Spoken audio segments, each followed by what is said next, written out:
Mm. Africa is not a bowl Mhm. for people to reach into and take something out.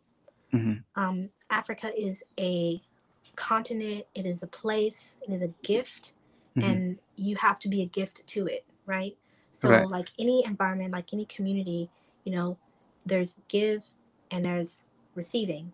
And so I think it's really important for people to think about what value do they have to bring to the continent? What's something that they Mhm. can gift to the community there?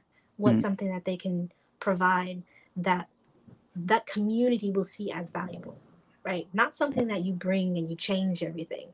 Right. That's not the same thing. Right. What do they value that you have to offer?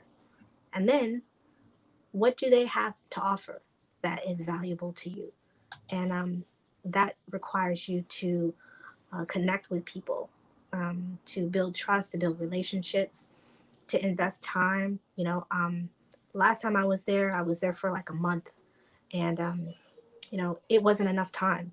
So, I hope that at some point I get a chance to live there for an extended period of time. I would love my children to Mhm. experience some of the many, many, many cultures and many, ethnic groups and societies across the African continent.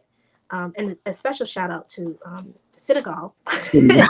Senegal, because I've been trying to find some churai. And so, if Okay. anybody's listening, Yeah. um, there's so many places I'd love to go to. Malawi, Mhm. man. There's just I just want to literally I just want to live on the continent at some point where I just go to Mhm. every place and experience them all. Mhm. Um, but yeah, I think it's important that people think about the value structure and the value exchange, Okay.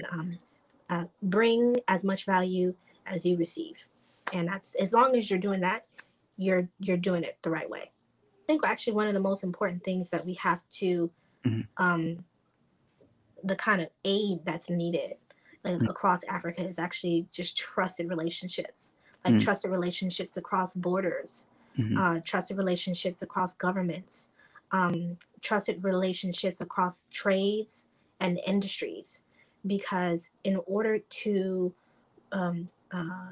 harness the power that exists in Africa for Africa, we have to unify those resources, and you can't create unification without trust. And so I think if many of us who are part of the diaspora, if there's anything that we can bring to the continent to help, then it would be trust and trusted relationships, and investing in the people to build and establish trust. Because if we can do that, then we can do anything.